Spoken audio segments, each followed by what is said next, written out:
everyone.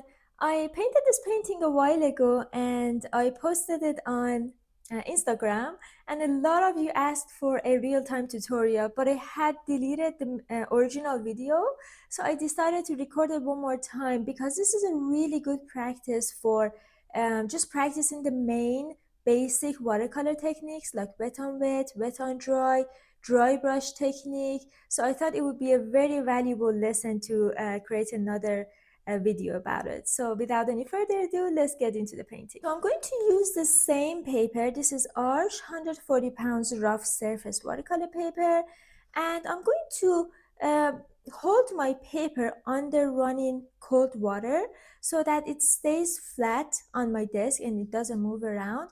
And also I wanted to stay wet for a very long time because I want to paint the sky first and then paint the land.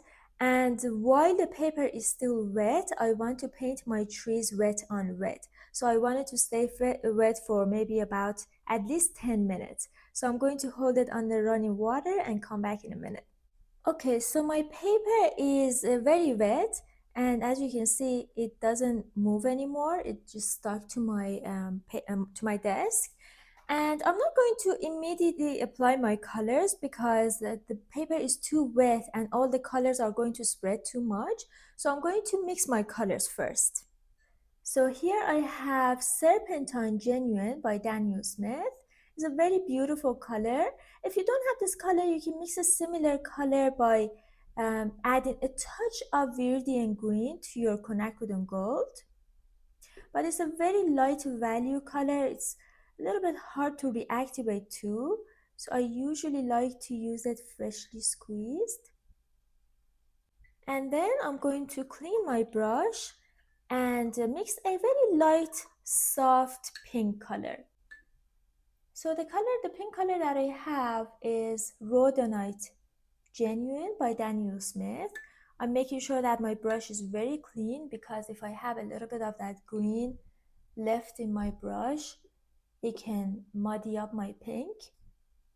And once I have this color, I want this color to be very light in tonal value because we're going to paint the sky first, and at the bottom part of the sky where it meets the horizon, I'm going to paint these two trees. And if I have a very dark saturated pink over here, when I paint the trees over top of it, it can turn my green color for the trees to like a brownish color because the green and uh, the pink are going to mix together.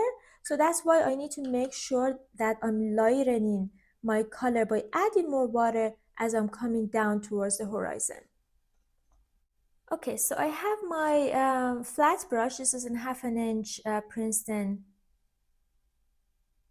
brush.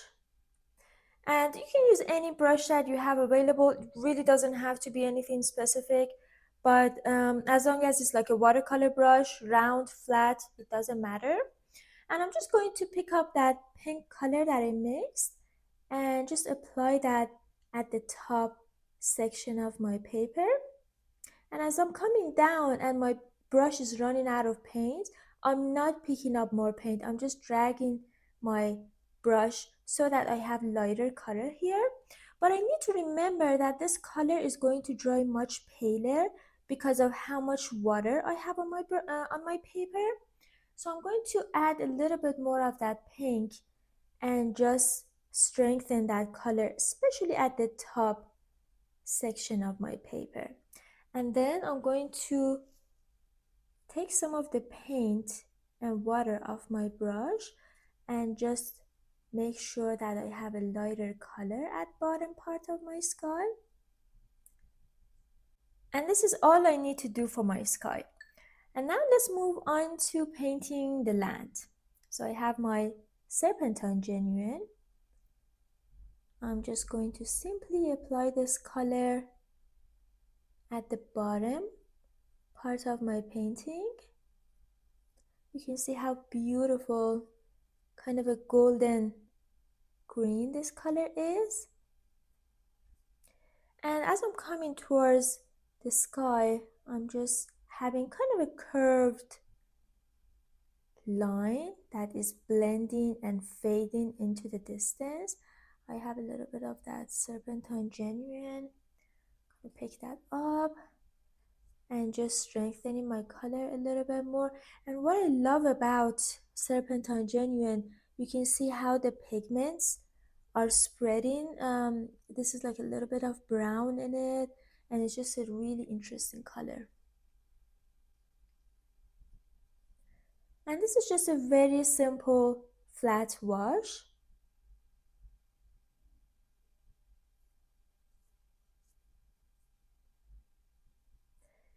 And at this stage, I just need to allow my paper to dry completely. Okay, so my painting is completely dry now, but I just remember that I wanted to paint my trees wet on wet and I completely forgot. So that's okay, we just need to re-wet the paper. But I'm going to mix my darker color for the trees using Green Appetite Genuine, which is a very natural looking green by Daniel Smith. If you don't have this color, you can mix your own green by adding primary yellow, French ultramarine blue, and maybe just a touch of burnt sienna to warm up your green. And I think I'm going to add some Jadeite Genuine for my shadow colors because Jadeite is a darker color and it's also a cooler green. So this is a warmer green, has more red in it, more like a orangish, reddish colors in it. This is a more cooler blue with more blue in it, but it's a really good color for the shadow parts of the tree, and also using a warm green and a cool green can add a lot of interest to my tree. So I have a little bit of this one too. And now it's time to wet our paper again. So I'm going to use my misting spray and I'm just going to spray the whole surface of the paper, even though I'm only going to paint on the top section of the paper. But if I just wet the top section and not the bottom,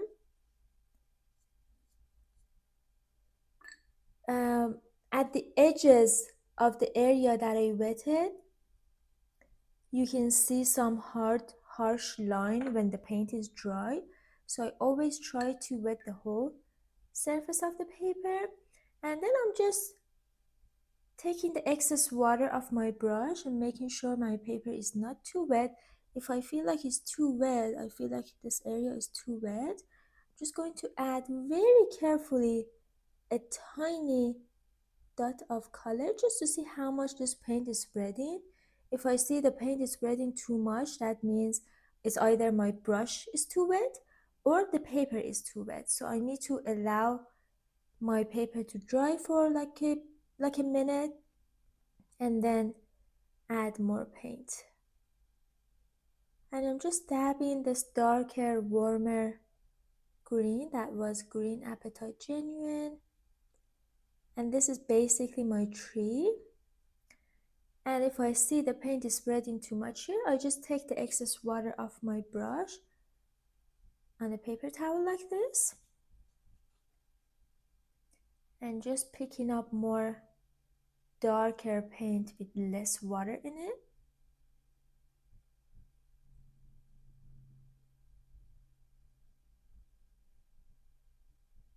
And I want to have slightly different sizes for my tree, so I don't want them both to be the same size. And then I'm going to pick up some of that cooler green and just add a few touches for some darker shadows.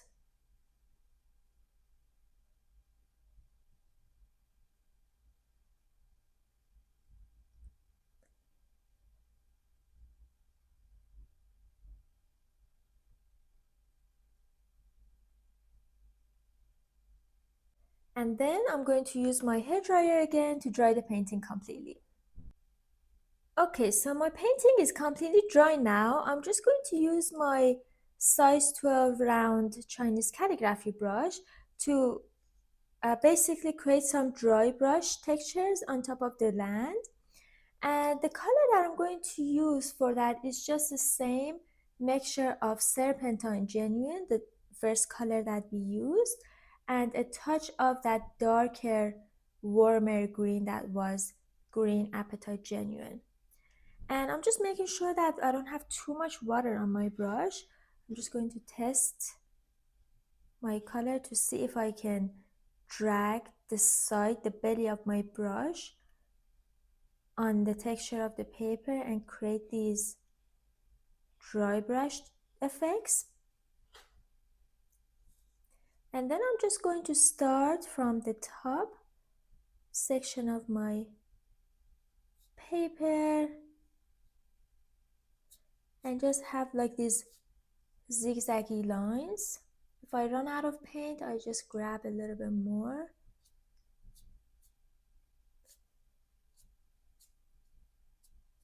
Just very loosely, I'm creating these texture effects.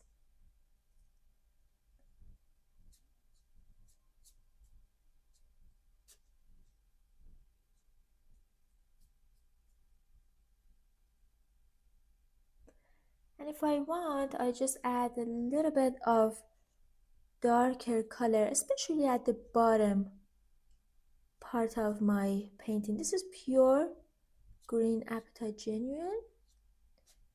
Just very light, applying very light pressure on my brush to drag it over top of the texture of the paper.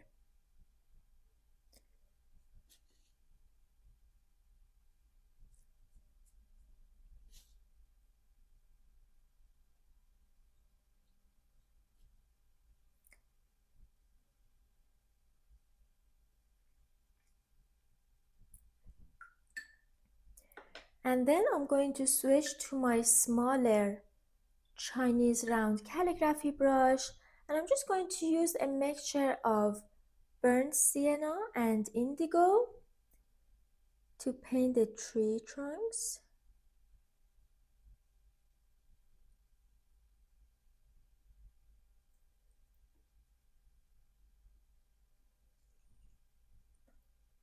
And then I clean my brush and just soften the bottom edges of these trees and maybe paint a little bit of shadow underneath them. You can use the same dry brush technique with a smaller Chinese calligraphy brush. And if you want, you can add some textures by just dabbing your round brush on top of your paper to add a little bit more definition for these trees. Maybe some stronger shadow colors for these trees using the Jadeite Genuine.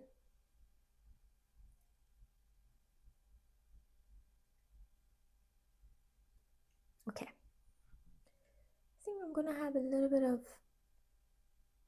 darker shadows underneath these trees and then blending that color with the rest. And then I'm going to use my white gouache to paint the sheep. I always try to put my white gouache on a piece of paper because if I put it on my watercolor palette, it can kind of get hardened and ruin my watercolor paints. And I'm just picking up some of this, and I'm not adding a lot of water because I want it to stay very opaque.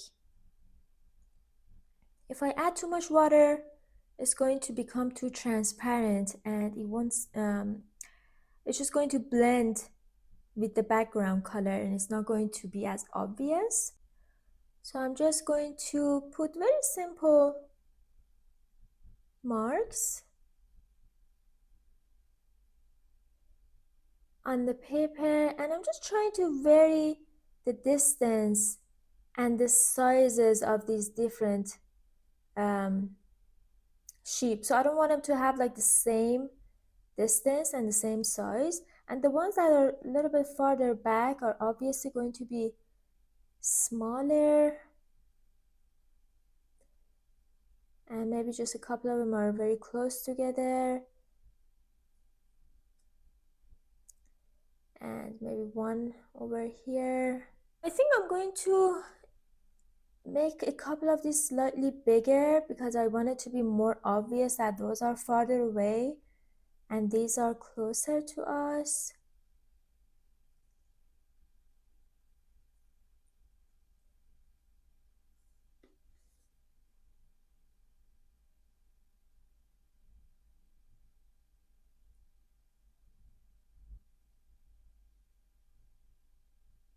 And then I'm going to dry the painting completely.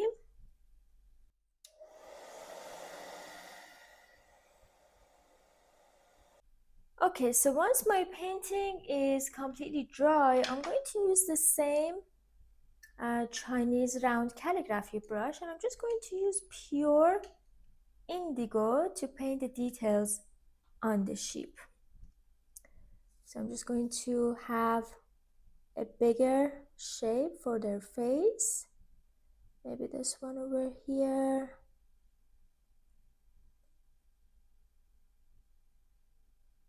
You can use a smaller brush if you want. This one is a little bit too big, but that's okay.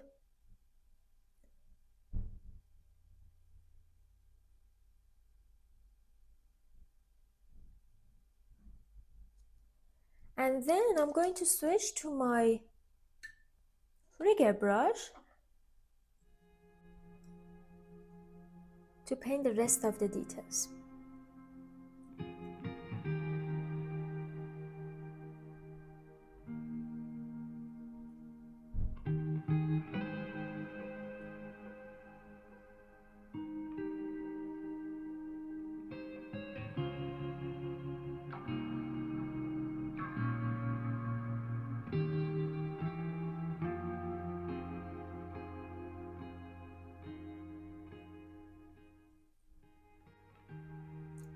Okay, so this is the finished painting. I really like using the combination of pink and green together because there are complementary colors, and I feel like whenever I use them in the painting, it can add a lot of interest to my painting. And I really hope you enjoyed watching this tutorial. Don't forget to ask me your questions in the comment section. Also, if you have any suggestions for future tutorials, any of your favorite landscape subjects or seascape or anything else, just let me know in the comment section, and I'll see you in the next one. Happy painting!